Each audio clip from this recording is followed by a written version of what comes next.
programació de Palau Macaya i avui inaugurem un cicle sobre la geopolítica de la transició energètica. Vull agrair als directors científics, al Martijn Vlaskamp, que és professor ajudant Ramón y Cajal i també investigador de l'IBEI, i a la Marina Walter, investigadora i professora Ramón y Cajal també a l'IBEI. La conferència d'avui es titula Energia, neta, polítiques brutes i analitza com el canvi cap a energies netes pot provocar tensions geopolítiques, agreujar conflictes existents o generar-ne de nous. Dono pas a la moderadora Inés Bolaños, que també és investigadora de l'IBEI i que presentarà els ponents. Gràcies per la vostra atenció. Gracias a todos, buenas tardes. Es un placer inaugurar este ciclo de ponencias. Como muy bien se nos ha adelantado, hoy vamos a discutir la cara oscura de la transición energética. Hemos ido a hablar mucho de transición energética, tensiones geopolíticas, y hoy tenemos la suerte de estar acompañados de dos expertos que trabajan en diferentes aspectos de este tema, de cuáles son las consecuencias, los desafíos que acompañan una transición energética. Bien, empezando por Daniel, dado que ha venido desde Ámsterdam para unirse a nosotros. El doctor Daniel Scholten es un investigador asociado en la Universidad de Klingendals, Unidad de Estudios Europeos y Affairs Globales. Perdonad, la traducción del inglés al español es difícil. Y se especializa también en el rol de la Unión Europea en la transición verde energética. Daniel ha escrito muchos libros y tiene una gran especialización sobre la geopolítica de las energías renovables, es decir, todo aquello que impacta relaciones entre países cuando tiene que ver con energías verdes. Ha publicado varios libros. El más reciente es de 2023 y es un Handbook on the Geopolitics of Energy Transition, un manual sobre la geopolítica de la transición energética. A mi izquierda tenemos a Martijn Vlaskamp, que es profesor asociado Ramón y Cajal en el IBEI y un gran compañero. Martijn se especializa en la gobernanza de los recursos naturales, es decir, qué políticas vienen implicadas cuando un gobierno tiene que gestionar sus recursos naturales y, por supuesto, relaciones entre países al respecto. Martijn también, además, tiene un proyecto actualmente de la Unión Europea, o el DAUN, sobre cómo países de África y del Medio Oriente gestionan sus propios recursos naturales, sobre todo cuando tiene que ver con el petróleo. Bien, creo que es suficiente puesta en escena para que podamos empezar. Bien, Daniel, me gustaría empezar preguntándote un poco sobre cosas que cuentas en tu libro, en este manual sobre geopolítica y transición energética. En particular, si nos puedes explicar qué significa la geopolítica para ti. ¿Qué significa en el contexto de este libro y qué relación tiene con la transición energética? Yeah, thank you very much. I'm just taking this out, otherwise I hear myself. And sorry, I don't speak Spanish just yet. No, but so there's a couple of things. I think, when we talk about geopolitics, it's a very popular term nowadays. A few years ago, it was demonized because it is associated with Second World War, Germany, and the like. But if you think about geopolitics, it's always between, how basically the interaction between the geography and global politics, or international relations, and how policymakers and other actors in between kind of react to these type of developments and changes, but also how they shape international relations and let's say geography. Think of it this way. Sometimes geography, if you have mountains and lakes and rivers, or you have natural resources, they help you have a different profile in international relations, if you have oil resources or not. And sometimes it's the opposite. Then we have global relations, when policymakers shape geography, when they talk about, for example, the north versus the south, east versus west, it creates images in how, what geography and space is all about. And we saw recently President Trump was talking about a greater United States in which Canada and Greenland is part of his vision. And this is framing of space, not changing geography, but the framing of space. And when it comes to energy, energy is more than just the sources. When we talk about energy systems, it's really also about the infrastructures to get all of that energy, whether it is oil or solar or whatever, to the market, to the final consumer.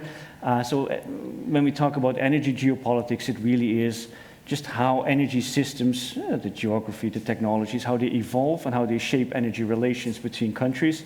Or at times how global politics, great power rivalry, the US versus China or EU and Russia, how is this shaping the way, the energies that we use? And for example, also the speed and the direction of the energy transition itself. Are we moving faster or slower? What technologies do we use? Is it more about insulation and carbon capture and storage, or is it also about solar, wind, and all these type of technologies? So that interaction is what energy geopolitics is mostly about.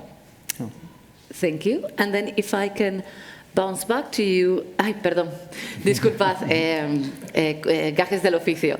Mi pregunta sería, ¿podrías darnos algunos ejemplos de qué son factores geopolíticos que afecten a la transición energética? Sí, pues básicamente hay diría tres diferentes factores. Por un lado, obviamente, el argumento medioambiental, ¿no? Que al cambiar de energías fósiles hacia energías que sin este impacto negativo al medio ambiente, pero también hay que tener en cuenta que hay esta dimensión más geopolítica en esto, en más del tema de seguridad o limitar la dependencia a recursos naturales, ¿no? Hemos visto en Europa los riesgos de esta dependencia, por ejemplo, con el comienzo de la guerra, la invasión completa de Rusia a Ucrania, ¿no? Pero muchos otros países tienen la misma sensación, ¿no? Que están muy dependientes de recursos de otros lugares. Si hablamos, por ejemplo, sobre China, que también una gran cantidad de sus recursos naturales o su energía se importa a través de petróleo. Entonces, si como país eres capaz de producir esta energía en tu propio territorio, por ejemplo por sol o por viento, ya puedes limitar esa dependencia al mundo exterior, ¿no? Entonces también hay esta dimensión más geopolítica para la energía renovable, no solo una cosa por el medio ambiente. Y finalmente, en algunos casos también es un argumento económico, porque la energía renovable simplemente es más económica que la energía convencional, como le llaman las empresas siempre. Es una alternativa más barata y también por este motivo cambian algunos países para ser más competitivo en el mercado mundial, ¿no? Tener energía económica también puede ser una ventaja competitiva para un país, ¿no? O sea, medio ambiente, seguridad o limitación de dependencia y motivos económicos, esos tres factores.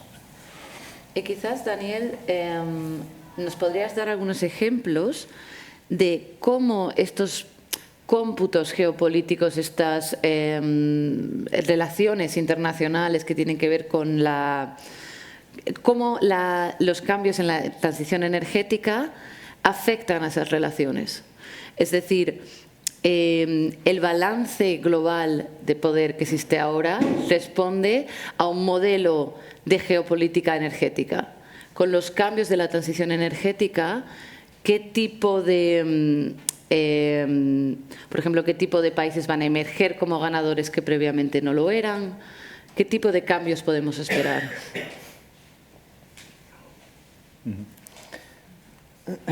There are a lot of changes.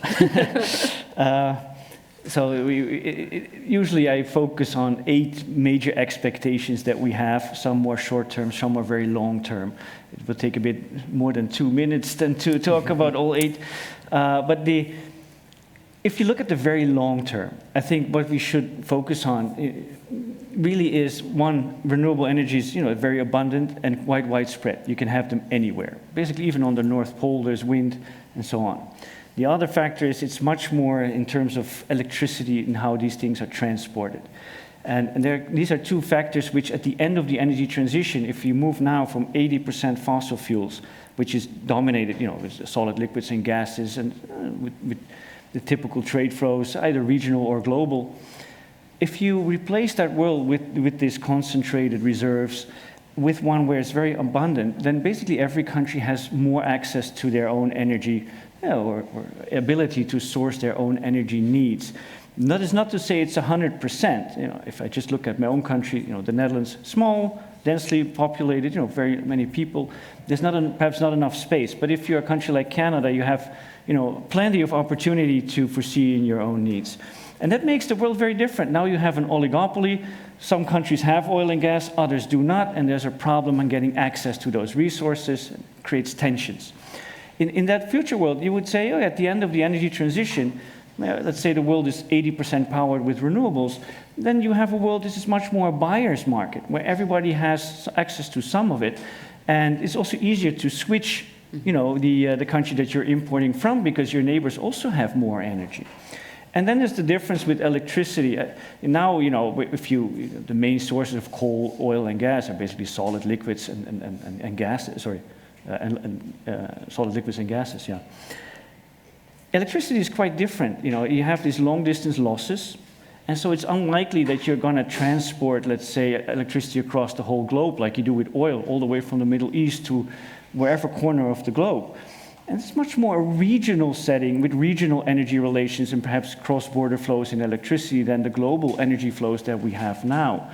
So the Suez Canal, the Strait of Malacca, all these choke points, they are less relevant in that sense if you focus on more local or regional relations. And it's also a far more complex system. An electricity grid, electricity can go back and forth. It's much more meshed, much more fine-tuned, instead of one big pipeline going from Russia to Europe, or a couple of them. So it's a very different way of managing and operating these type of systems.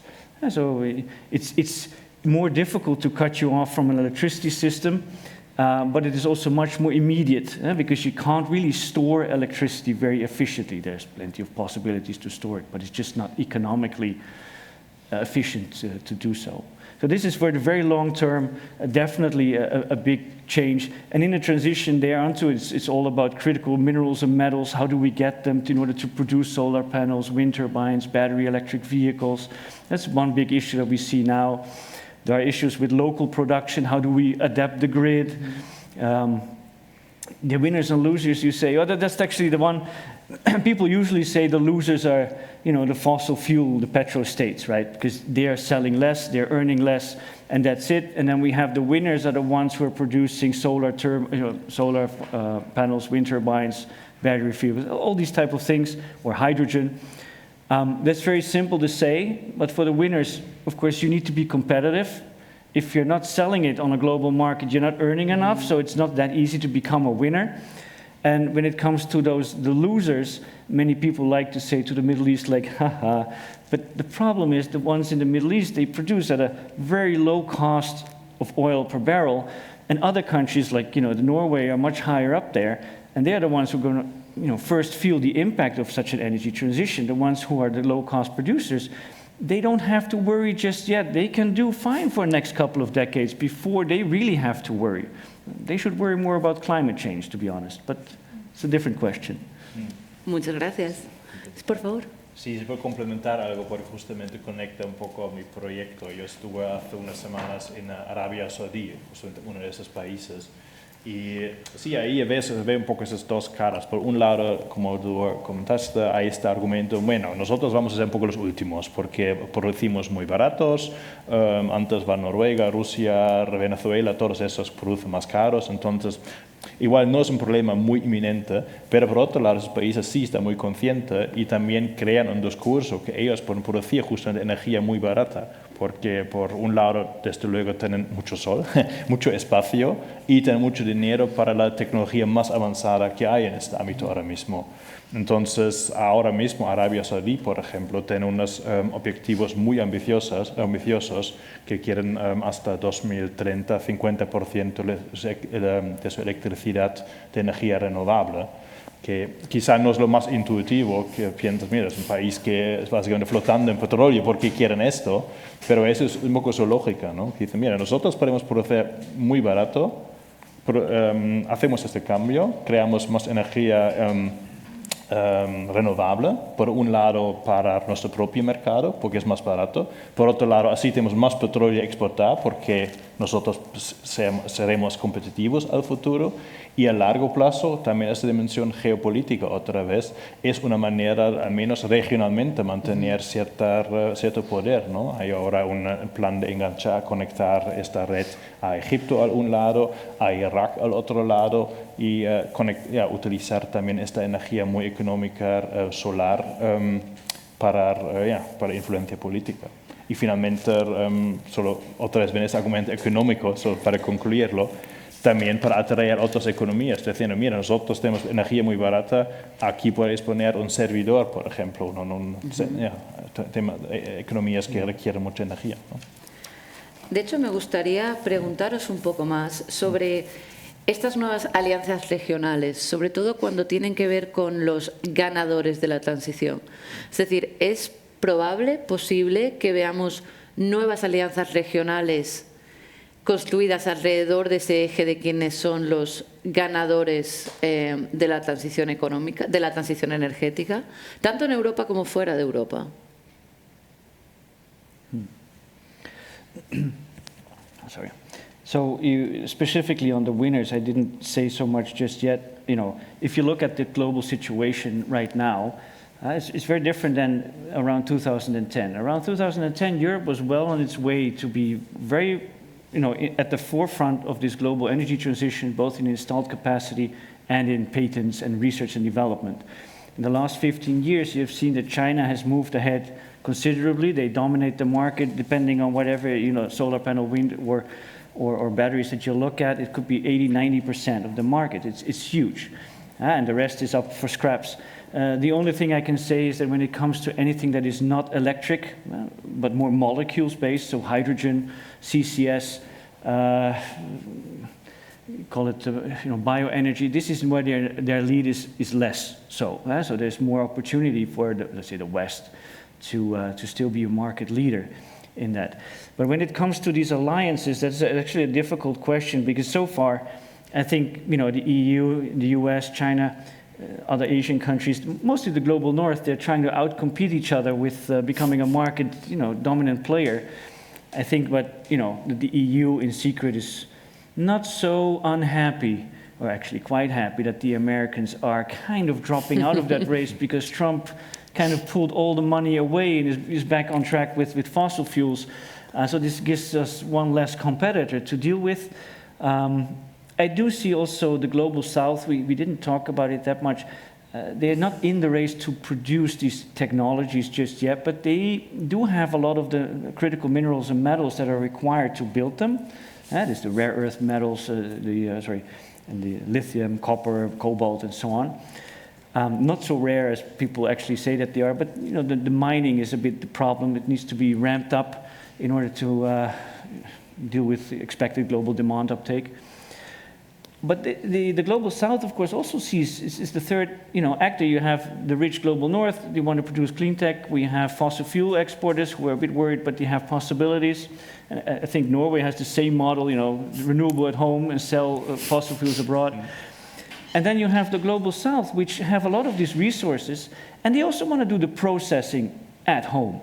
And so you can see, a few years ago, Indonesia had this nickel ban. They don't want to export raw nickel anymore. They want to have the, Japan or EU, whatever, come in there and do the processing in Indonesia, because it is jobs, revenues, it's good for them. And so this is an increasingly intensifying competition. I don't think it's a run race. Even if you look at out of the window at this very moment, China is clearly extremely dominant. But I do expect, when the global geopolitical rivalry between the US and China gets more and more underway, or even more escalatory, that there would be more and more options or opportunities to bring some of that industry, part of the supply chains, back to Europe. Even if this costs something, I would always caution against being import dependent for 90%. You at least want to have one or two factories in Europe that if, shit hits the fan, then you can at least expand rapidly. There's a big difference in not having a processing factory and having to install the first one, because you don't have the know-how, the expertise, the infrastructure. But if you have one, even if it's more expensive, you subsidize it a bit, then it's more easy to expand production just in case of necessity. So that's. But it's a very complex and emerging economic competition that we are seeing. And as an economist, I would say competition is good, but when you look at international relations, then competition is bad. Not so good. So it's, yeah. Te gustaría, sobre todo, quizás me gustaría preguntarte, por tu perfil también de experto en foreign policy, en relaciones internacionales en Europa, ¿hay algún país europeo que vaya a emerger como un claro ganador de esta transición energética? Hemos mencionado Noruega, no sé hasta qué nivel podríamos considerarlo. No sé si realmente hay un ganador, porque al final para que funcione en Europa tiene que ser muy conectado. Ese es un problema en Europa justamente, como has visto aquí en España hace una semana, ¿no? Que el nivel de conexión entre Europa para que cuando en una fase hay más producción se pueda llevar a otras partes de Europa y viceversa. Al final Europa es muy pequeño y no creo que tenga mucho sentido tener una competición intereuropea, ¿no? Porque muchos de los problemas que también Dani ha descrito al final son relevantes para todos los países europeos. Desde luego, cada país europeo tiene su propio perfil, hay más potencial para energía solar en España que en Países Bajos, ¿no? Obviamente, y esas particularidades hay que tener en cuenta. Pero bueno, por otro lado, igual un día hay viento en Países Bajos y no hay sol en España, ¿no? Yo creo que al final es solamente un problema muy europeo, no un problema nacional. Creo que el viento en Holanda es un recurso muy renovable, por lo que tengo entendido. Y déjame que te... Perhaps to add something, it's always windy in the Netherlands. I can tell you it's crappy weather, it's not like here. But it's just, I think you also have to understand, because the question was about European countries, so this global competition that we're seeing, this is not just anymore about regular countries, right? The size of these countries, China, this is a continent country. India, you could say the US, Russia, Brazil, if you want to add it.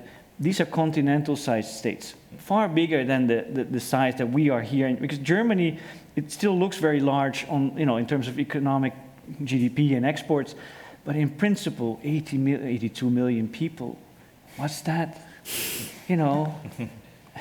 It's Europe, right? And I think we Europeans think of ourselves always in terms of our own countries, and then we are indeed small.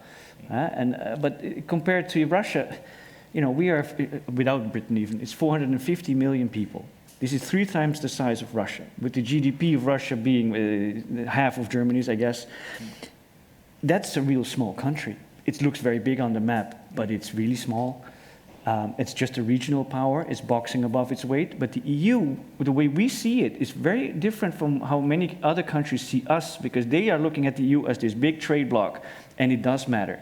And if we get the industry, let's say the defense industry, up and running, we are not, we're not out of this fight at all. That's how I see it. But we do need to cooperate. Individually, we're just, small, too small to matter. Y, por ejemplo, en términos de esta cooperación a nivel regional europeo, ¿vosotros prevéis una nueva alianza de países o una nueva configuración de alianzas existentes alrededor, obviamente, de las energías renovables, de quizás acceso a ciertos recursos, procesamiento, intercambio de tecnologías dentro de Europa?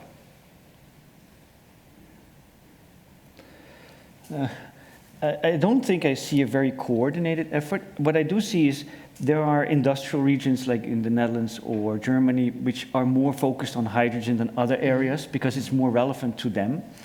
I see the Scandinavian countries being very aware that they have the resources and the hydropower to act as the battery of Europe. And so there are these type of issues, and I think around the Mediterranean, you do see, I don't think it's highly coordinated, but there is this idea of at least connecting to Morocco, as there is already, and then Italy all the way to Tunisia and France and to Algeria, all these type of interconnections. There is something. And there is, of course, we try to have a common purchasing of energy, right? That is something that is actually quite an issue. Perhaps you remember during the Russian gas cutoff, this immediately hit the TTF, is the Northern West European gas market, which is housed in the Netherlands. Of course, prices went up because the Russians took the gas out.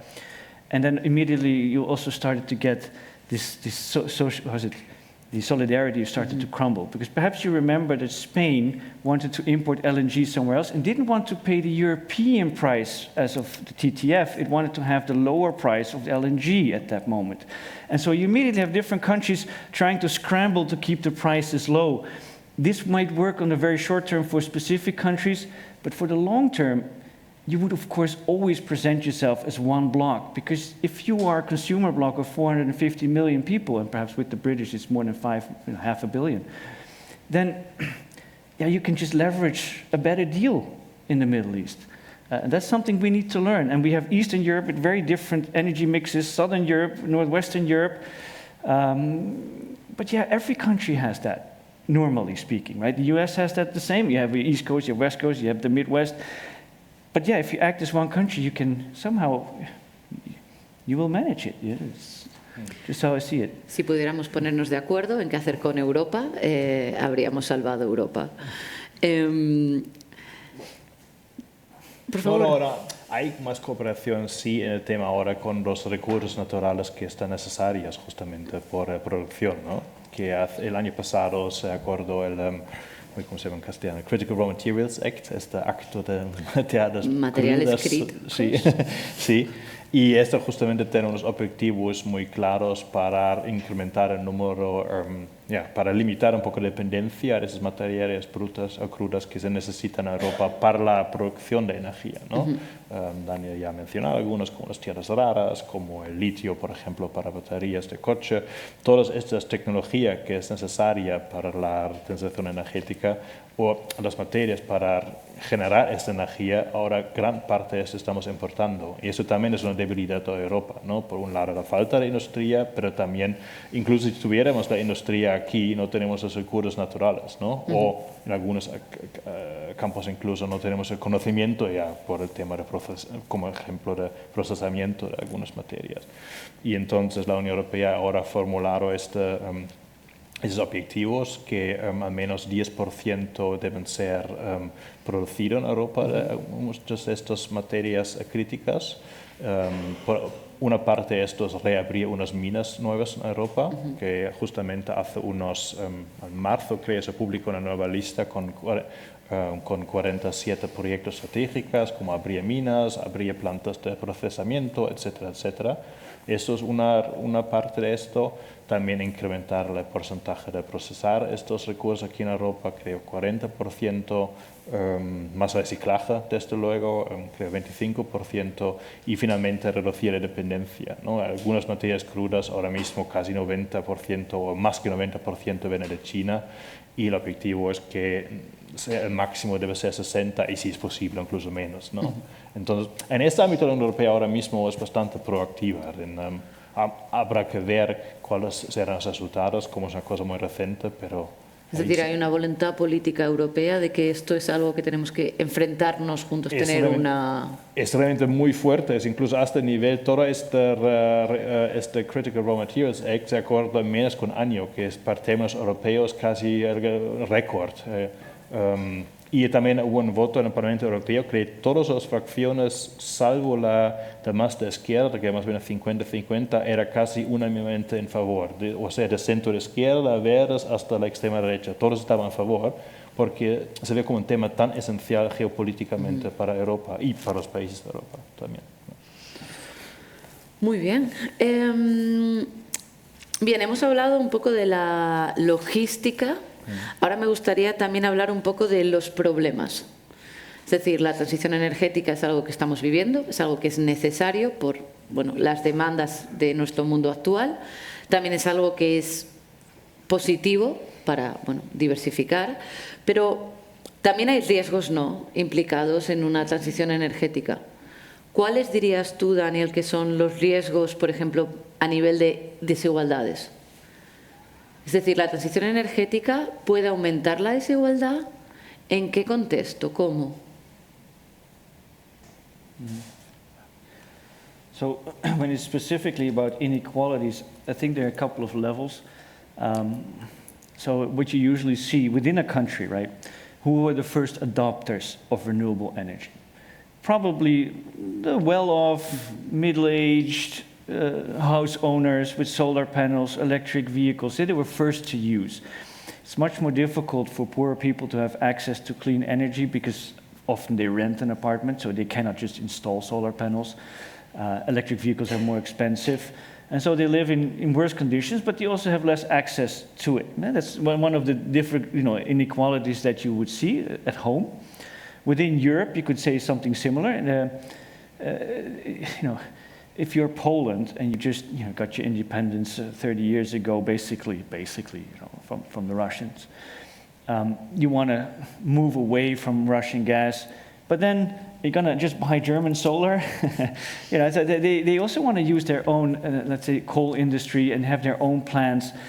And so you have different countries within Europe who are also differently positioned to benefit industrially from this energy transition. Not everybody can competitively produce wind turbines, solar panels, batteries, hydrogen infrastructure.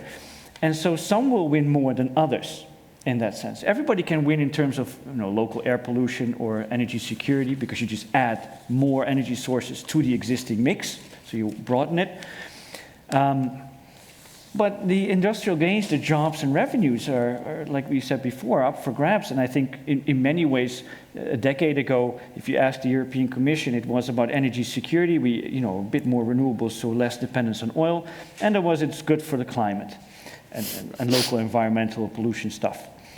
But nowadays, it's quite clear with the Clean Industrial Deal and also the Green New Deal, let's say, it has always been about jobs and revenues. We want this as an industry. We're supporting this as an industry to have something to, like I said, jobs and revenues. The Americans did the same. The Inflation Reduction Act and the bipartisan infrastructure law, which they had. This is all. It's all about renewable promotion, but it's part of industrial policy. So it's not just for the climate and energy security's sake. The Chinese have set up the same thing. And so you can see that we cannot all, sell it to the rest of the world. And the size of the pie is limited, and so who gets the most will benefit the most. And then there's, of course, still, let's say the developing nations, which for them, they just don't want to make the same mistake that they did with oil and gas. They don't want to just sell the crude oil, like Venezuela or Brazil to the United States, and then all the refineries are up there, and then the final product, the diesel, goes back to Brazil. They want to do that refinery or processing themselves, so this is how they get rich. They want to move up that chain. Of course, Europe and the North doesn't want that. They want to have, the productivity up here. And so you see that both the Global South and the Global North are playing this game. Look, if I can get the resources from you, I will go to you. And you do the same thing. You say, but if you don't want to buy it from me, I will buy it, I will sell it to this man, the critical raw materials. And so they're playing this typical game. And it's difficult where this is going to end, because we're just at the start of this transition. If you're starting building up, and at some point you have reached, basically you've replaced fossil fuels to some degree, let's say 80%, and then it flattens off. In the moment that we are upscaling renewables, then we need a lot of materials, everything needs to be put in place, and there's a lot of pressure of opening mines and getting all the stuff out there. But towards the end of it, that of course flattens off, and then the question is, all this opening mines it's not so easy to, they exist for a certain amount of time to be profitable, but then what happens to that afterwards? So all these developing countries, they want to do the mining, they want to have the processing. The question is, will they be able to get the finance to do it? So at this point, let's say the finance and know-how is all up north, and the resources and manpower is usually down south. I cannot say, I think at this point the gap in wealth and prosperity is increasing, right? It's like the first mover moving first, getting rich more, and then the others in the wake of that join them. But they're struggling, they're trying, but at this point, I wish I could be more positive about the social beneficial effects of the energy transition. I actually wrote about this even within the European context, that if this energy transition, whether within Europe or perhaps even within Spain or definitely globally, if this does not become much more something of a just transition in some ways, then the Global South is just going to say, you know what, if you're not giving us the finance to buy clean technologies, we're just going to do this with coal and gas and oil and whatever. Now, gas is too expensive, so it's coal, the most dirty one. And they're going to say, well, you got rich by polluting, we're going to do the same, we're going to take care of our own economic development first, and then go green. But that would be, of course, that our climate change 1 degree more. Huh? So that's what we want to avoid. So we do need to lend them a hand in getting there. Tengo una pregunta siguiente. Sí. Y si pudiera preguntarte, ¿qué aspecto tiene una transición justa? ¿Qué significa tener una transición energética más justa? Yeah, a just transition is very difficult to define. I usually say something like we need a smooth global energy transition, like it needs to be fast enough because otherwise climate change needs to be just, that in many ways everybody can benefit. Now that's very utopian in this world. We have to be very real. No company or country is going to just sell out its the know-how to other companies. That's just not what's going to happen. But you do need to make a plan, at least, for example, for petrostates, how to make this interesting for them. How can you co-opt these countries in new emerging supply chains or in new industrial sectors? Because most of the countries in the Middle East, there's the possibilities for CCS or hydrogen production, and you can extend the life cycle of their fossil resources to some degree. But for the Global South, they have so many natural resources, but just selling those is just not, they fall into the same trap in the same supply chain. Something has to give, and I think there is a possibility here in a larger detail, not just for energy. You can, of course, do more processing there if you then guarantee access to specific resources for a longer term, like for 20 years. Yeah, you build that processing facility. They have, let's say, Indonesia will have more people working there. They get to more of the know-how, and you have access guaranteed. You can also try to integrate, let's say, from a European perspective, similar things with North Africa, where you say, okay, we're going to give you a bit more, let's say, of the pie, of the profits of renewable energy. But that also means geopolitically, you are not going to be in an alliance with or allowing the station or having harbors for Chinese or Russian vessels. So you make it very strategic. You make it part of a grand deal. And I think that would actually make sense. So you sacrifice a bit of European money or jobs for more strategic interests and alliances which help you on a different front. But it's difficult because let's look at the real history of the Global South and Global North. Sharing has not been our strongest suit, and of course there's always the question: why should why should we care about all these people somewhere down south apart from common humanity? But there might be strategic reasons to give them a bit more to ensure their alliance with us within a more Western hemisphere as opposed to Chinese trading deals. Crear una alianza más regional que también use esos intereses geoestratégicos para redundar en un beneficio, pero sin llevarnos toda esa producción de riqueza de esos otros países. Sí, es cierto que de momento muchos de esos países justamente prefieren estar un poco en un estado swing state, pero siempre buscar el mejor acuerdo, ¿no? También es una ventaja que muchos países buscan a propósito. También una cosa que también quería añadir, que es también importante tener en cuenta por el tema de los recursos naturales, que hay muchas partes flotantes ahí, ¿no? El precio puede cambiar, la demanda porque hay la oferta, y eso también siempre hay que tener en cuenta, ¿no? Muchas veces hay esta idea, mira, tenemos ese recurso natural aquí, entonces ese país empieza con el proceso de extracción, se hace rico. Pero primero, muchas veces hay recursos naturales, pero económicamente no es interesante realmente extraerlos, ¿no? Y eso se puede cambiar. Igual hay muchos lugares donde se sabe, mira, tenemos ese recurso tal ahí, y ahora, cuando hay mucha demanda, hay mucha competición en la geopolítica, vamos a invertir hacia esto. Pero la historia nos cuenta que muchas veces hay esos círculos de, ¿cómo se llama?, boom and bust. Ahora necesitamos tierras raras, todos van tierras raras, abrimos un mogollón de minas de tierras raras, en 10 años tenemos demasiados casi, el precio cae, y claro, esos países productores ya no hacen tantos beneficios con esto porque ya están en una situación más precaria. Y eso pasa muchas veces en recursos naturales, que siempre hay ese momento de escasez, mucha invasión, una mina puede fácilmente durar 5 o 10 años antes de que empiece a ser operativo, es operativo, sobre oferta y todo ese colapso otra vez. Justamente con las tierras raras, por ejemplo, que ahora hay mucha discusión sobre esto, en Estados Unidos hubo una mina muy grande, pero se cerró en 2010, 2011, porque simplemente era más barata hacerlo en China. Y es desde un punto de vista medioambiental muy preocupante, por eso también era más fácil hacerlo en China. Entonces, eso también es un tema de la transición justa, evitar un poco estas dinámicas que hemos visto en el pasado muchas veces con países de extracción. Y no sé, por salirnos también un poco de la perspectiva europea, no sé si te gustaría añadir algo más, ya nos has hecho un preview, sobre Oriente Medio, Noráfrica y su respuesta a la transición energética como países primariamente exportadores de petróleo.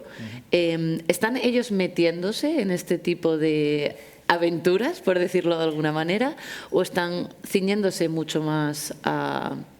Pues hay mucha variación, la verdad. Obviamente también mucha diversidad entre los países, ¿no?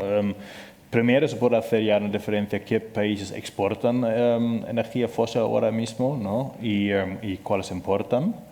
Y ahí ya vemos una diferencia. Los países importadores, esos tienen mucho interés en energía renovable por los motivos explicados antes, ¿no?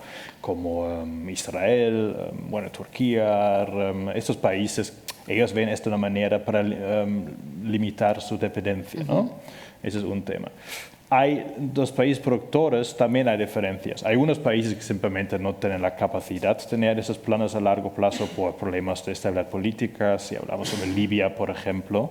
Hay otros países que lo ven unos problemas con esto porque, como Algeria es un caso de esto, porque en un sistema que está el sistema político, la estabilidad política está muy basada en el sistema extractivo de fósiles. Y piensa, mira, si vamos ahora a manejar esto, cambiar nuestros nidos ahí, no sabemos cómo eso va a terminar. Entonces tienen cierta preocupación de cambiar todo el sistema económico. Pero también hay países, como he dicho, como en algunos países del Golfo, que realmente lo ven también tienen planes muy ambiciosos. Antes eran los Emiratos, por ejemplo, ahora Arabia Saudí, y lo ven como, por motivos económicos o de seguridad, ven muchas ventajas también en esto. Pero es, como he dicho antes, no es que de repente van a terminar producir energía fósil. No lo van a seguir exportar, lo van a hacer, por ejemplo, utilizar almacenamiento de carbón, es una cosa que es un gran fan de esto, producir energía verde, básicamente meter el carbón en el suelo. Esto de hidrógeno es una cosa que invierte mucho ahora. De hecho, recientemente se ha abierto la planta más grande del mundo de hidrógeno en Neom, esta nueva ciudad en Arabia Saudí. Sí, algunos países tienen planes muy ambiciosos, otros son un poco más cuidadosos. Y hay algo que realmente creo que ya habéis respondido los dos, pero me gustaría explícitamente preguntaros. ¿Significa la transición económica el fin de la interdependencia energética entre países o la creación de un nuevo tipo de interdependencia? Porque es algo de lo que somos muy hiperconscientes, creo, ahora mismo en Europa, cómo dependientes somos en fuentes de energía. y creo que muchas veces vemos las energías renovables como una fuente de independencia real. Pero bueno, por muchas cosas que ya habéis ido explicando, creo que quizás no es tan simple la respuesta.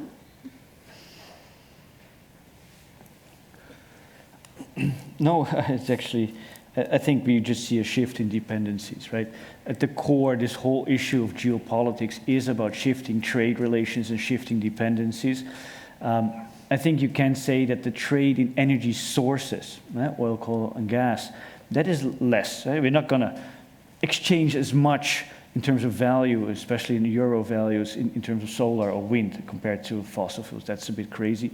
But we do see, of course, the whole industrial part of it, so the critical minerals and metals, the processing, processed materials, and the final products. That is going to be much more something that is going to be traded. And what you can ask, of course, is in how far pipeline politics is going to be replaced by electricity grid politics. You have a northern neighbor in France who has, a lot of nuclear energy, and you have a lot of solar, and if there's a lot of sun in Spain, and this is very often the case, then if this would all flood the French market, then their nuclear power plants get pushed out of the market because they're slightly more expensive, and they don't want that. So they want to have the interconnector, tiny and not big. These things are not going to go away. So where to build an interconnector, who is going to run it, to own it, these type of troubles. It's the same with pipeline politics. In the past, we would have said, let's build them through Turkey all the way to Kazakhstan, because we don't want the pipeline, the gas pipeline, to go through Russia. Now we may have something similar. We say, okay, we don't want every electricity grid interconnection going through Germany. Why not to go from France, northern Italy, to Eastern Europe, or to the north? This type of similar logic is something you would expect to emerge. It's not the most efficient, but it would make sense from a security point of view. And so this is just a replacement. So I don't think the interdependence is ended.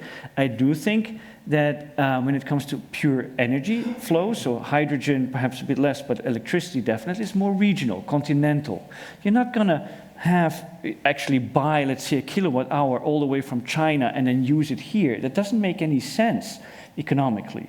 Of course, this is not really how it works. I mean, if we talked about, wind from the North Sea and, let's say, sun from Spain, but when it works, it would be something like, okay, then France would use something from Spain, and so I have to say the opposite. So the Netherlands would use something from France, and France something from Spain. So it gets a bit step by step. We would not actually be using something from Spain and the Netherlands immediately. But so those interdependencies will shift. Will be perhaps more regional, or continental at best. I think in Europe, we have an internal market and a court of justice if there's something wrong, and so I expect more and more integration there. For global change, like critical minerals and metals, this is you could say it's new, but that's definitely something that is replacing the old. But it's by and large, it's a shift from sources, energy sources, that's less, more materials to build products and the electricity at the end. So that's something where I think we see the shift mostly. Yeah, very short. Sorry. Perfect. Sí, para complementar, yo creo que estoy completamente de acuerdo. Probablemente al nivel de energía, más recolonización de materias crudas sigue ser esta interdependencia. Una cosa quizá también tener en cuenta que es quizá diferente es todavía no sabemos qué porcentaje de las tecnologías que utilizamos para la generación de energía se pueden reciclar, ¿no? Porque muchos están todavía en en 10 años, 15 años, aumenta, tienen 30 años de vida, ¿no?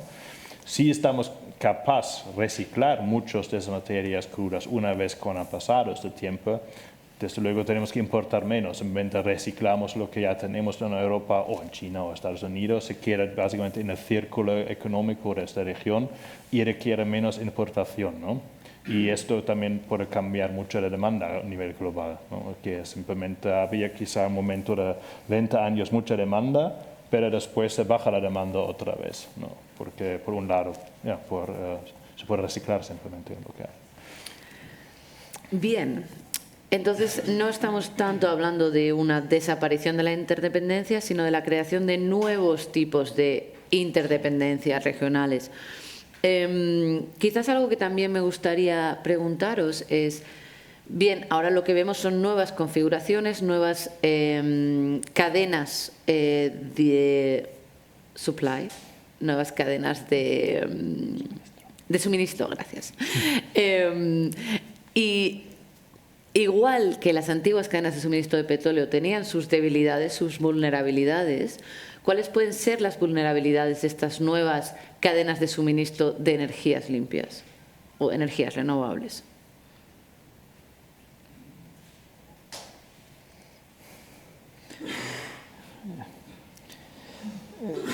It's a difficult question because I feel that sometimes they are pretty much the actual risks are pretty much the same as we have sometimes with the current. It's just between different countries. So the risks is always, the disruption of something, whether this is politically motivated, whether there are fluctuations in supply and demand, which are, if there's time constraints, like we have more demand for critical minerals and metals, and the mines opening up take too long, and so there's always an imbalance in between. They're not open, there's too much demand, they're open, suddenly there's too much supply. There's no real, I would say, that much of a difference in terms of vulnerability for cyber attacks. I guess they're the same for pipeline systems. You could argue if we all have solar panels, decentralized generation, and this is through smart meters and they're hooked up, then there are more vulnerabilities in that sense. Targeting an undersea electricity cable, like in the North Sea, is not very different than targeting a pipeline, which is somewhere, right? These are the same things that need to be protected. So in that sense, I don't see the typical military defense or security defense of these systems is the same. What you could say, if you have a broader offshore or more decentralized generation, it's more difficult to hit a specific turbine or a target in that sense. Because a refinery or a harbor is always a legitimate military target. It's easy to see, easy to bomb. Bombing an offshore wind park, you hit a few, and then the rest stays. That doesn't work. So that's why they're looking at the cables, because this is where everything comes together, and then there's one big interconnector to the mainland. That's the vulnerability. In that sense, that's not that different from the infrastructural damage. That's what I would say. And it's the same for like I said, for ICT, by and large. Mismo mundo, diferentes problemas. Bien. Perhaps one more thing. What is different, of course, is that what I just said, the regionalization because of the focus on electricity does mean that nowadays you have a lot of these global bottlenecks. The Strait of Malacca, Suez Canal, Panama Canal, these type of problems. This is far away. It's difficult to project power all the way there. If you have, let's say, the import of critical raw minerals and metals, your ships would pass through that as well. But the thing is, once you have installed enough capacity at home, then you don't really have these global bottlenecks any longer. So once you have enough solar, wind, battery, electric, all these things installed, it's closer to home. So it's more within your own reach to protect. You don't have to go all the way to Indonesia to secure your shipping lanes anymore. Sorry. Perfecto. Bien, tengo una pregunta más para ti y luego una pregunta para ambos para cerrar esta ponencia y abrirla a vosotros, al público. Hemos hablado mucho de Europa, pero me gustaría saber si hay un posicionamiento de Europa de cara global, es decir, de cara al resto del mundo. No tanto de Europa a los países europeos de, oye, tenemos que tener una postura global, sino esa proyección afuera de Europa. Es decir, Europa se posiciona como el próximo productor de paneles solares, se posiciona Europa como el sitio para hacer I+D sobre energías renovables. ¿Quiénes queremos ser en este nuevo paisaje, digamos, global? Europa quiere ser, eso sí puede ser, es otra cosa. Bueno. ¿No? Justamente muchas de esas tecnologías, como Dani ya dijo, en placas solares, Alemania y España realmente eran los líderes mundiales hace 10 años, pero ahora definitivamente es China que controla casi todos los pasos de la cadena de suministro. Para Europa todo el tema de energía renovable siempre ha sido muy importante con ese discurso muy medioambiental. Pero como explicamos ya antes, no solo medio ambiente, también es una cosa muy política y de seguridad esto, ¿no? Y también dentro de Europa hay, creen, turbinas eólicas, todavía Europa tiene cierto conocimiento, producción, justamente en España también. Baterías, creo ahora hay intentos de ampliarlo un poco este ámbito, pero en placas solares va a ser difícil, ¿no? Ahora menos a corto plazo. Claro, la ventaja de Europa es que Europa tiene mucho dinero en comparación y con esto se pueden invertir otra vez más en innovación, pero es una carrera muy difícil, ¿no? Y muy larga, probablemente. Muy larga, sí. Perhaps one thing to add. This is very different, interesting difference between the US and Europe. The United States has a lot of fossil fuel reserves, right? It's coal and, oil and gas. And so they have an alternative. If they feel that they are losing this race, this industrial race, they can fall back to fossil fuels. Not good for the climate, but the economy will survive. Europe doesn't really have a plan B because we don't have that much fossil fuels. So I think, and that makes it bitter that we are not in the lead right now, but it's also quite clear that we are most likely staying the course with renewables to some degree, or perhaps a bit of, nuclear energy, before going back to coal. But that makes it markedly different. What is the alternative to renewables? We don't have the luxury the US has in this regard. And that's also why before I was so adamant about, yes, it's okay to import a lot of stuff, but now we have, for oil, we have, let's say, strategic reserves for 90 days, usually 3 months. We find that very normal because we learned from the shocks in the 70s, it's good to have them. For renewables, you don't have stocks, right? It's not a reserve, it's just a flow. But you still need to have a sort of minimum of processing and the final product that you have at home. That is your strategic reserve. Even if that capacity is not always used, it is valuable in itself to have some standing capacity. That's how I kind of see it. And I think that is also, it's not the way forward, it's not how you win a race, but at least up until you have enough installed capacity of renewables to have 80% of your own production, you should at least make sure that you have something to fall back on domestically. You will get the raw resources from somewhere. It's like you said, they're called rare earths, but they're not that rare. For this energy transition, all these critical minerals and metals, they are, if you look at the US Geological Survey, they are plentiful enough to handle this energy transition. You just have to get it out of the ground somewhere.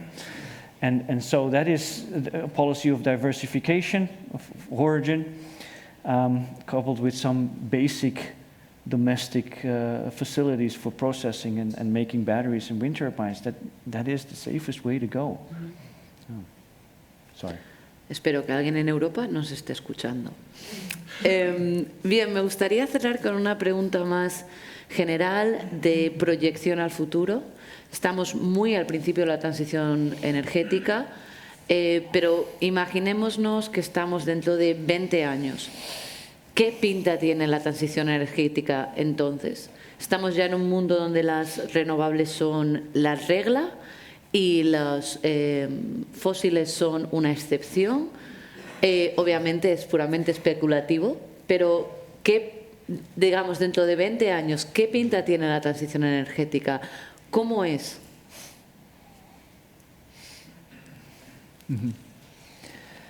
Yeah, so you want to? No.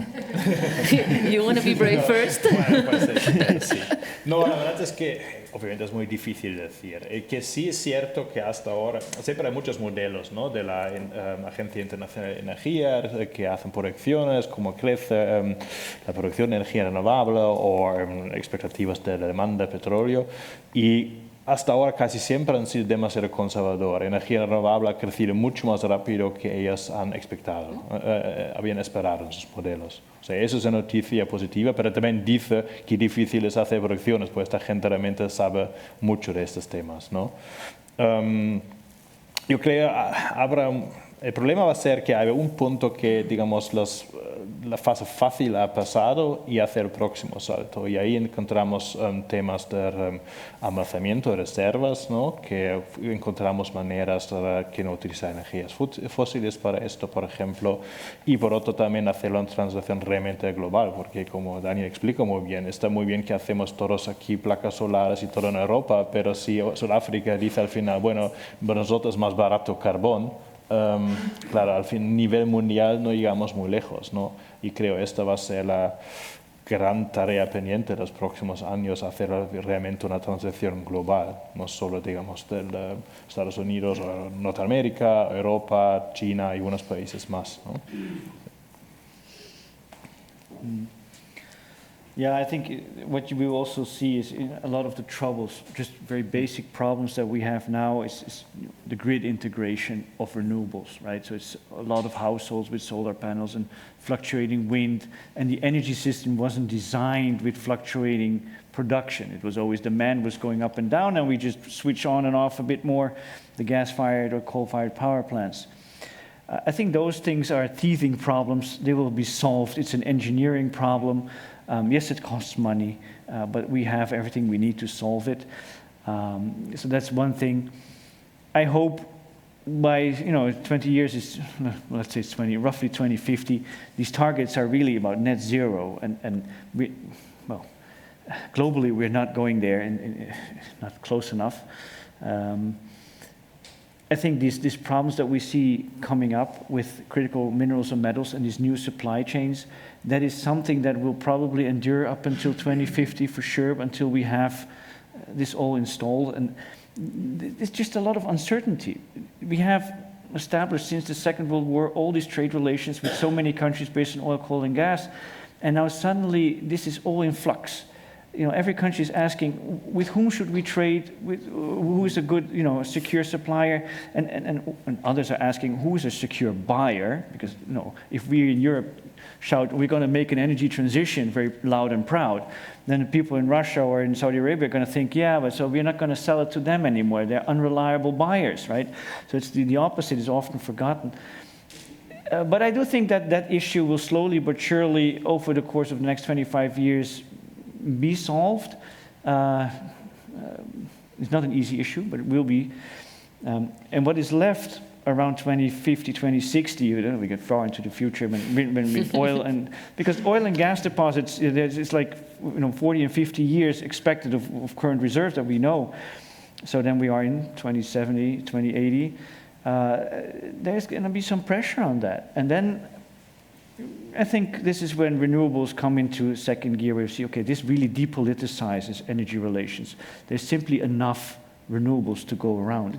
What is troublesome and not always talked about is if you look at how do we achieve net zero, or at least something close to it, there's usually a huge chunk for bioenergy in these projections. That's somewhat problematic because all that bioenergy, all that land that is required to make it, does that really exist? And anything that is electricity related will get there. But if it is not, so mobility is, you could say it's half, most of it is electricity because of battery electric vehicles, but that is the great reinforcement.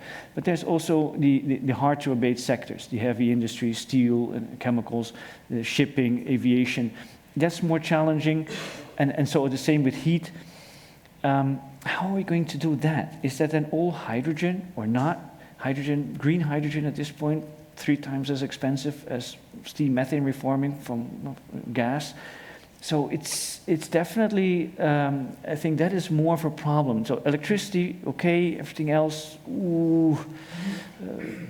something needs to happen there more. And that is what troubles me a bit, how we're going to solve that. Of course, if if the transition moves on, you would expect the certain necessity, the cost of climate change rising, the cost of fossil fuels rising because of increasing scarcity, and hence all the alternatives become relatively cheap. And who knows, perhaps nuclear fusion comes out like magically out of a hat, and then we solved it all. But I think nuclear fusion will come too late for this energy transition to be, economically, let's say that we actually see the deployment of it before 2050. Would be great, but I'm not a physicist. I can't tell you how close they are to it. 5 años, ¿no? Always 30 years, yes, always 30 years. I don't speak Spanish, but I know that one. Well, ¿quieres añadir algo? Entonces, me encantaría abrir el foro al público. Por favor, os pido que cuando... hay un caballero en la fila de delante. Que cuando habléis, por favor, proyectéis realmente la voz al micrófono, porque si no, los aparatos de traducción no pueden hacer su trabajo. Al caballero, por favor. Bona tarda i gràcies. Vaja, jo el que li preguntaria, si no contemplen l'opció que ja tenim experiència aquí de fer servir com a acumulador estanys a alta muntanya. És a dir, tenir estanys a partir de 1.000 metres, 1.000, 1.500, que a l'hivern tampoc no s'arribarien a congelar generalment, almenys en la totalitat. Penso que seria una cosa relativament simple i molt duradora de poder acumular aigua bombejada en hores vall, aprofitant l'eòlica, que és tan variable, i la fotovoltaica. Després, també, l'última pregunta seria, i on és el límit amb aquestes alternatives? Gràcies. Did that work okay? So I just have to, you mean I'm not quite sure about the question, what about the limits to renewable sources, because it's about pumped hydro storage, right? And the question is, how much do we need of that to support? If high mountain lakes would be a potential solution for that. Yes, of course. That's definitely discussed in a lot of possibilities for alpine lakes all the way up north, also in Scandinavia. If you are a country which is very rich in alpine lakes and using pumped hydro storage, you're lucky. That's ideal to complement something like renewables, because that's also, with a bit of luck, possibility not just for daily storage like batteries are, but really seasonal storage for everything that you generate in summer, that you could use that perhaps also in winter. These type of possibilities, I think countries that can offer it, especially in Europe, if you're Austria or Switzerland, you're in a strategic position to sell that. It's a service that you can sell. I el límit de la sostenibilitat d'energies renovables, quina població podríem mantenir al món que donin de capacitat aquestes energies renovables? You mean in total global installed capacity of renewables? So if there's enough sun, wind, and things like that, or? See, if renewable energies are sufficient to power the globe. Exactly, basically. Yeah. So there are some very interesting studies on this, because technically, the amount of solar radiation that reaches the Earth should be, 3,000 times the amount of energy we need. But of course, that's not how simple it is, because you need, first of all, a lot of space to gather all that energy. And then you have the losses, you have to make that, you have to transfer that, and you have to store it. And so every time there's a chunk that is being taken out. It is a bit of an ongoing debate, but as far as I would say there should be sufficient. But it's also a matter of how much are we willing to compromise our surface area to install panels. And of course, the minerals and metal requirements of doing all of that is quite huge.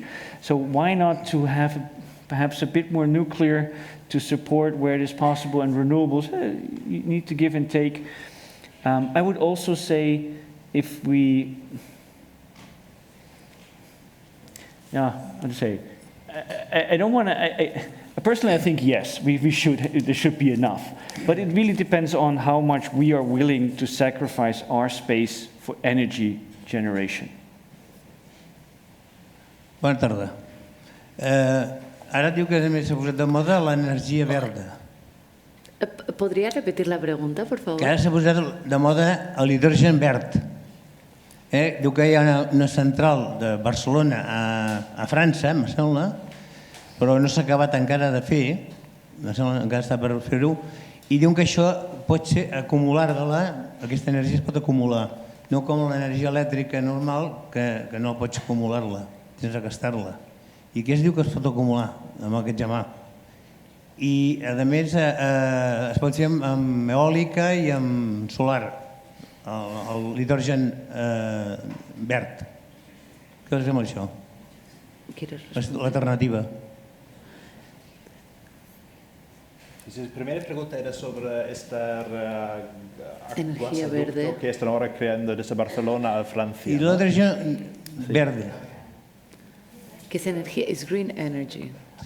Bueno, por lo que entiendo, hydrogen. esto se construye, es ahora mismo... Green hydrogen. Sí, todavía es para gas, pero el argumento es que se puede utilizar para hidrógeno en el futuro. Porque la idea es conectar todo esto a Algeria, ¿no? A eso Francia tampoco era gran fan de esto, porque antes el plan era por los Pirineos y ellos querían esto siempre con argumentos medioambientales, pero como Daniel dijo, Francia también tiene intereses por su propia energía, mantener la conexión a Alemania más flojo. Y al final, como usted dice, se pone este Barcelona a Marseille por el mar. Marseille, sí. El argumento es que esto se construye de una manera que luego se va a utilizar también para hidrógeno.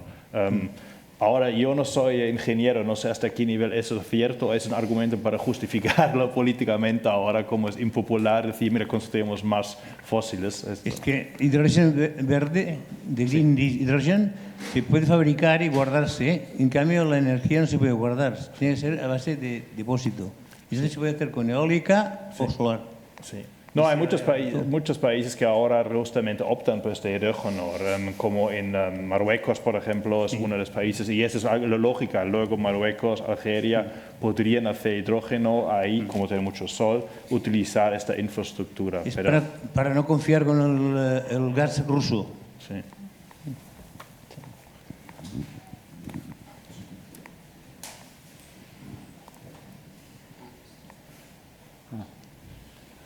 Hola, intentaré ser breu, em costarà una mica. Aviam, jo crec que s'ha parlat bastant d'energies netes, polítiques brutes, no? D'una transició energètica, la real, la que està succeint, però no hem parlat de fons per què, no? Vull dir, sí que s'ha mencionat, no? S'ha mencionat la seguretat energètica, el model econòmic i les qüestions ambientals, no? Però des del punt de vista del per què, realment hi ha podríem parlar, es parla del col·lapse ambiental, no? Vull dir, hi ha un problema ambiental molt fort, que és el motivador d'aquesta transició energètica. Llavors, parlant del que està succeint avui en dia, la realitat, hem parlat dels diferents models, però jo crec que aquest model mai és un model que sorgeix, és una transició des de dins del mateix model. Per tant, no estem generant un canvi. Estem anant sempre cap a el clàssic model de creixement econòmic. I aquí també el que deia el senyor abans sobre els límits. És a dir, podem substituir el petroli per hidrogen o per bateries, però sempre estarem anant cap al mateix lloc. I jo crec que això és una cosa que queda de fons en aquest debat. I sí que només per mencionar, i no extendre'm aquí, per mencionar una cosa que ha dit el Daniel, Europa no té un plan B respecte a l'alternativa energètica. Jo crec que sí que n'hi ha un, que no mencionem mai, però que és el de creixement. És a dir, tenim el mateix desenvolupament tecnològic que ens permet, tenir mòbils nous cada dia, ens permet solucions molt més efectives, tant en l'ús de l'energia com simplement reduir l'ús de l'energia. Potser en comptes de 4 línies de leds en podem posar 2, o en comptes d'una pantalla de leds darrere podem tenir una paret de totxos, que és el que hem tingut sempre. Llavors, Hi ha una alternativa, que és el de creixement. Segurament Aràbia Saudí no serà una opció per Aràbia Saudí, però crec que també és vàlid que comencem a mencionar-la des d'aquests espais, no? Perquè pot ser una alternativa interessant per nosaltres també. Esa es una buena fuente para un anuncio, porque toda la tercera sesión de este círculo va a ser sobre el crecimiento de alternativas. Pero es muy cierto, obviamente también hay que pensar en el modelo más estructural, ¿no? A nivel europeo ahora se piensa mucho en este modelo de economía circular. Hasta qué nivel esto es posible desde puntos de vista técnico es otro debate, pero es un poco el discurso que ahora se utiliza, ¿no? La idea, mira, vamos teóricamente a llegar 100% reciclaje y crear un círculo cerrado europeo. Pero otra vez, no es solo por el tema medioambiental, es que desde luego son muy importantes, pero también tienes argumentos muy geopolíticos. Y no solo Europa, China tiene la misma lógica, ¿no? Hablamos mucho de energía renovable en China, pero es también la misma lógica. Mira, si como China conseguimos, digamos, tener una economía cerrada, también ya no estamos dependientes del mundo exterior, ¿no? Entonces, esto sí es a nivel europeo ahora un discurso que sí existe, se trabaja mucho en la Comisión, creo que también es también objetivo incluso del Green New Deal, pero eso en teoría es muy bonito, hacemos todo circular. En la realidad, realmente se puede llegar a 100% reciclaje. Bueno, hay todavía muchas limitaciones técnicas y prácticas en esto. Algunas cosas sí, porque por sus características del material que se utiliza, pero otros es mucho más difícil llegar a esto. Sí. I have two things to say. I just taught a course on environmental policy, and ecological economics is also part of it, and degrowth features quite there.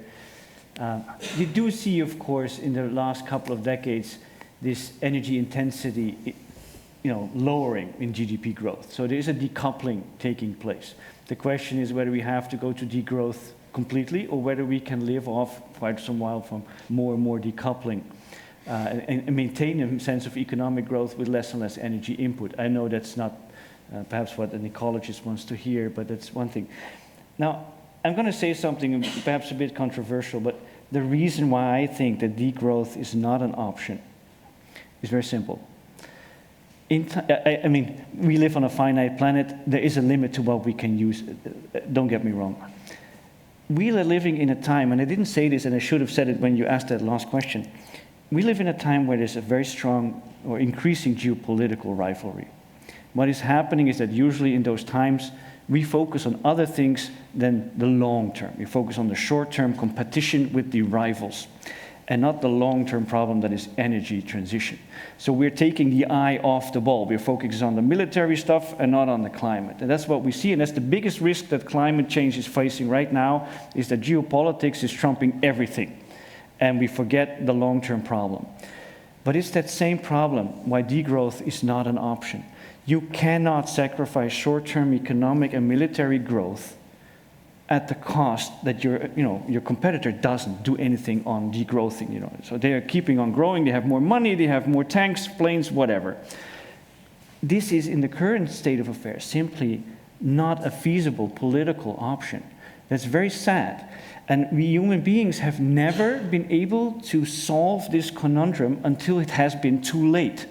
So we will keep on arming, we will keep on struggling, and at some point in the long-term future, unfortunately, perhaps my children will still live then, we will have some sort of systemic collapse, beyond which point we cannot go on like this. We will probably fight over resources first before we share them, and only afterwards, perhaps we come to something better. But it's too late, right? It's actually, it's after the war. You want to have it before it. And that's why I'm very skeptical. You can't just be the only one degrowthing. You risk being overrun by the others in terms of economics and military power.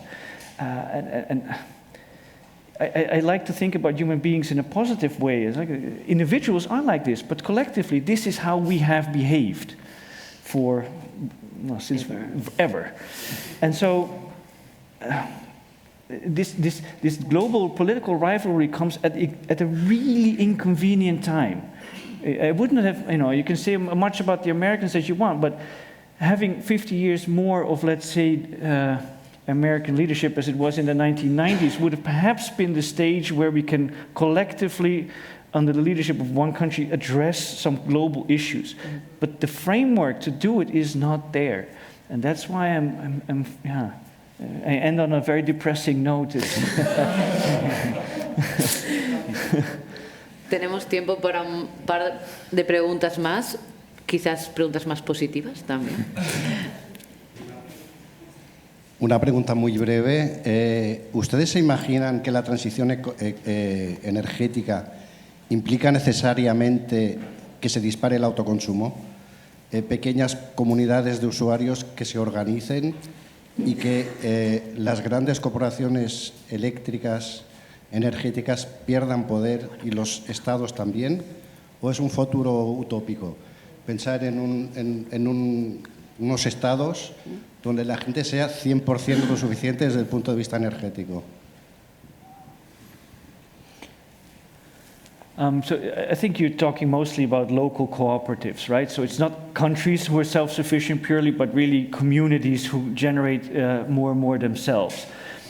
This is by and large in every, if you ask a network company to make a plan where to invest in, or governments to invest in the energy system, this is in all scenarios a big question, not whether this will happen, but just in how far we will have more local generation. Because it's already going on, but initially you always have the people who want to do it, the low-hanging fruit, the activists, and at some point you reach the general population, they don't care as much about energy.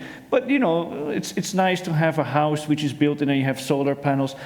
And the question is, what share will we end up with? Is it 20%, 40, or 80% of electricity? And that is unclear. And this is quite problematic for infrastructure planning, because you want to know whether you have to reinforce the big transmission grid or the local distribution grid in this case. It's billions of euros which are involved in that. And if I would know the exact percentage, I would make money. But it's definitely clear that we are going to do it much more than in the past. In the past, it was just big power plant, transmission, distribution, houses, or industry, whatever. And this is going to be turned upside down. There's much more local generation. It is not so simple or romantic as it seems, because the cooperative starts off like a nice community of friends, right? And then everybody, at some point, they get richer, they sell it back to the grid, there's money involved. And then it becomes a bit like a shareholder company. Every household is a shareholder, wants some of those returns. It has to start professionalizing to manage your neighbors, which can be more difficult than faraway people, because you have to, meet them every time, and they will ask you about, where is my money, and they come to your door. So it's very, yes, I see a growth, but the real question is how much. It's probably much more in electricity, because with heating, it's perhaps a bit more difficult to have a shared heat resource as of sorts. But it's also quite, I think, dependent on, perhaps it's a cultural thing. If you live on a small island, there's a strong community sense, and people like to do it. And they have a tendency of doing things themselves and not being dependent on the mainland, right? If you don't have that sense of community, then it's more difficult. If this is an area where a lot of people move in and out of the region all the time, how do you deal with that, right? Because let's say that one person in your neighborhood wants to stay connected to the grid. Yeah, then regulation stipulates usually, then we need to keep the grid up and running for that one person. That's bloody expensive. So you want to, get that person out of the region and connected to that corporation. But it's definitely something that has the future. Bueno, yo tengo varias preguntas, pero voy a tratar de resumir. La primera es, y perdón si lo dijeron al inicio, porque unos minutos tarde llegué, es cuando hablamos de geopolítica en el contexto de la transición energética, ¿a qué nos referimos? Nos referimos a que ahora los gobiernos y Europa tienen como una estrategia geopolítica. Esto está conectado con mi segunda pregunta, que va en torno a la agenda del Global Gateway. Nosotros sabemos que Europa tiene una agenda de inversión global, y esa agenda es muy fuerte en países, por ejemplo, como, bueno, yo conozco más que todo en lo que pasa en América Latina, en donde hay un interés muy grande sobre comprender cómo hacer para invertir en los países latinoamericanos. Mi pregunta es, ¿hasta qué punto, ya que no vamos a tener degrowth, porque estos países también tienen que tener un poco de growth en algún momento, pero ya que tenemos esta perspectiva de que el degrowth probablemente será difícil, la pregunta es, ¿ustedes ven que Europa por lo menos está pensando esta transición teniendo en cuenta aspectos de esa transición justa y medioambientalmente responsable?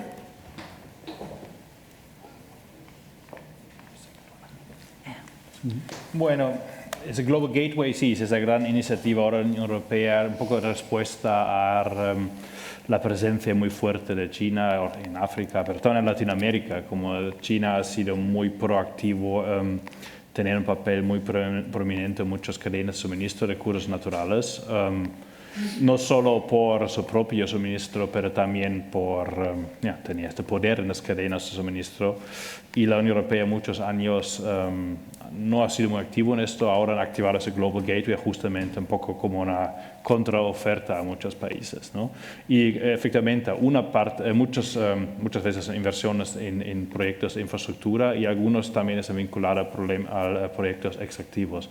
Ahora mismo no desconozco si hay casos concretos en Latinoamérica. Yo sé en África hay algunos casos, por ejemplo, una línea de tren, por ejemplo, que conectaría, es en, ahora estoy hablando de Zambia, creo, de minas de Zambia hacia el mar para hacer más fácil entonces desde la producción de esta mina a un puerto y también un puerto y llevarlo a Europa efectivamente. Eso sí es una de las motivaciones de este Global Gateway para Europa también, utilizar esos fondos, esas inversiones en infraestructura para diversificar su suministro de recursos naturales y estoy bastante seguro que hacen lo mismo en Latinoamérica. Yo sé que ahora mismo ya la Unión Europea ha hecho algunos acuerdos con algunos países en Latinoamérica, con Argentina, con Chile seguramente, esos dos seguramente, está negociando con unos acuerdos bilaterales sobre el tema de recursos naturales también.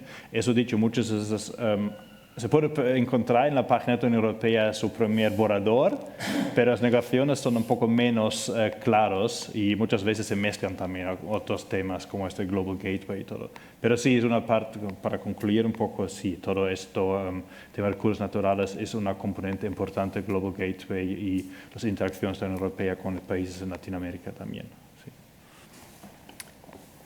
Would you like to add anything? Sorry? Yeah, just a quick add. I think from a European perspective, the tools are in place. So we have, like you say, we have the Green Deal, the Global Gateway, and now the Clean Industrial, deal and all that. I'm not sure there is a clear geopolitical strategy in terms of, let's say, geopolitics in a popular sense of the word is just international relations with a more strategic look at it. They have a material strategy, they have a foreign policy and neighborhood strategy, they have different financial and monetary, all kinds of instruments. But what they have this target in 2050, like it's the objective. Then they forget about strategy, and then they have a lot of tactics, like the instruments. What the EU does not do is really prioritize what should we really invest in and which countries should we really focus on. They shoot a bit in all directions, and do a lot of partnerships and hit everything. And if you tell them this, they get really angry because they know it's a political compromise that comes out. It's very difficult to have that strategy. This happens at the member state level. And that makes it very difficult to come with a very, let's say, long-term structural approach for the EU. I have always said, if you really want to have secure access to resources, that seems to be, the most urgent matter at this point. In a world, if let's say the world goes from bad to worse, and there's really political zones, like in the Cold War, you have a Chinese zone, an Indian Ocean, you have the Americans doing something in the North Atlantic. Where can we make sure that we have, where can Europe project its power to make sure that we have the resources coming towards us? This is not about the just transition, it's just strategy. then the Atlantic is really the only space. Western Africa, Latin America, this is the space where we might be projecting power, because east is Russia. The other ones we have to fly over the Middle East to the Indian Ocean. We may go around South Africa to Australia and India if willing. But there are certain constraints where we cannot simply, let's say, secure supply chains in many ways. And this is still assuming the Americans are not doing something like a Monroe Doctrine 2.0 over Latin America. But I don't think they can. I mean, they might perhaps like to talk about it, but I think Brazil is strong enough now to withstand that. But in none of this is the just transition very strong, right? There is a lot of talk. Europeans are aware that doing business in Latin America and Africa faces this post-colonialism or colonialism type of rhetoric that comes back at us. And it's still, unfortunately, sometimes, quite often the case that we hear this, that they have to offer a bit more than just, we go there, we do the extraction, and that's it. So that does need to change. But on the other hand, it's not like the Chinese have in that sense, a better modus operandi that is more fair or just, right? They're just very good at doing business with the leaderships in those countries, usually at the cost, I think, of the conditions of the working people actually in the mines and etc. But we do have the same language. We have cultural history. There is enough, to do so. But we do need to help them a bit with the energy transition. Not so much Latin America. I mean more Africa. Latin America has plenty of natural, renewable resources. I mean Brazil and all. But there is something where we would have to think a bit more along the lines. We give them a bit more, in terms of the economic cake that is the energy transition, in trade for more, let's say, strategic alliance over the longer term vis-a-vis the other great powers. That's what I, at least, if I speak people from the European Commission, I try to tell them. But everybody has different, others say, go to Greenland, go to Ukraine or whatever. But I think I put more effort in the Atlantic because I see this is a sphere of influence where Europe actually can project its secure chains. De hecho, esas cosas también están conectadas. Muchas veces la gente no está tan consciente de esto, que toda esta industria extractiva, también para petróleo, pero también otras minas, requieren también una cantidad enorme de energía.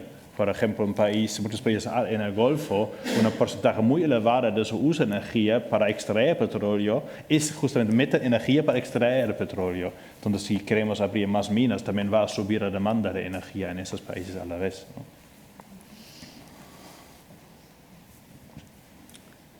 Muchísimas gracias. Con esto... tenemos... No. Sí, una última, muy rápido, perdón, no. por favor. Yo creo que ha quedado claro que el decrecimiento seguramente es una opción inviable, aunque seguramente pensando medioambientalmente, si pensamos solo medioambientalmente protegiendo el planeta, sería la opción. Entendiendo que el decrecimiento no podemos ir por separado y que debería ser un movimiento global, observo que hay muchos países que en el concepto de cuidar el planeta han apostado por las energías renovables y hay algunos que han hecho un mix en la apuesta de renovables soportado con la energía nuclear. Hay países que están instalando nuevas centrales nucleares, se está hablando de los reactores modulares, en Europa la energía nuclear está dentro de la taxonomía verde. ¿Qué consideráis a este tipo de energía como renovable, como una combinación hasta que tengamos esa capacidad de almacenamiento? ¿Cuál es vuestra visión? Bueno, eso se podría hablar otra vez 2 horas, creo, ¿no? Contra las cuerdas. Sí. Bueno, yo personalmente no soy un gran fan de energía nuclear, pero soy medio alemán, entonces ven un poco con los genes ya, ¿no? Yo creo que el problema de energía nuclear, pero no soy ingeniero, simplemente es por 2 motivos. A, es relativamente cara, por lo que sé, y B, bueno, ahí hay un poco más discusión por mi conocimiento. Todavía hay dependencia de la importación de uranio, ¿no? Y hay pocos lugares donde se produce uranio ahora mismo. Creo Kazajstán, y en África, Nigeria y algunos de esos países. Entonces todavía se mantienen esas dependencias. Eso me das preocupaciones con energía nuclear. Bueno, y obviamente el riesgo que lleva, pero esto ya es otro debate. Personalmente, pero es solo mi opinión personal, no soy gran fan de energía nuclear por esto, pero entiendo que hay buenos argumentos también en favor. Sí. I'm perhaps a bit less anti-nuclear in the sense that I perhaps see the necessity. I'm not that worried about import dependence because Australia, Canada, the US, they have these resources as well, and the refining, what is it, the U238 to 235, I believe, the uranium, the enrichment process. We have quite some capacity here in Europe as well, so I'm not so worried about these type of constraints or supply security risks. I do see it as a good alternative necessary to have. Technically, you could build it relatively fast. It just always takes ages because of security protocols and people being against it and these things. But it delivers a huge amount of capacity, right, of power. What I don't like about the EU taxonomy is that it kind of puts it as a transition fuel. Well, you're not going to build a nuclear reactor just for 10 years, right? So it's really, if you commit to it, and it's 30 or 40, well, 40 is a bit long perhaps, but 30 years you want to commit to it. So it's not something you can just choose or not. It does really, it needs to be a better, let's say, strategic vision of whether we are going to do this or not. It's not something you can just decide on a whim. That's a bit my problem. I don't see it as a transition fuel. You either do it or you don't. With gas, it's different. Gas, just you power up and down. Yes, it's a bit dirty, but it's the cleanest fossil fuel. It ties in really well with renewables and their fluctuations, and it's very helpful in that sense. But for nuclear, I feel you either commit a bit more to it or you don't. But not all one power plant here and then 2 years later one power plant there. That's not a strategy. There's just people who don't really know what they want, where it is possible. And it really depends on the country. I mean, Finland and France don't have a problem. Italy, I guess Spain has a problem with it to some degree. You have quite some nuclear, right? You have, what is 15%, 20%? What is nuclear power? Ahí están los problemas. Yeah. Sorry? That's where the problem lies. So that is. We know the problems with nuclear energy. I think the environmental groups used to see this as the enemy number one back in the 80s, 90s. I think climate change is the bigger problem than the waste. That's all I can say. So I'm a bit less negative, but it's just because of the necessity. Otherwise, it's more mining, more dependence on renewables side. Yeah. Estupendo, muchísimas gracias. Me temo que tenemos que cerrar.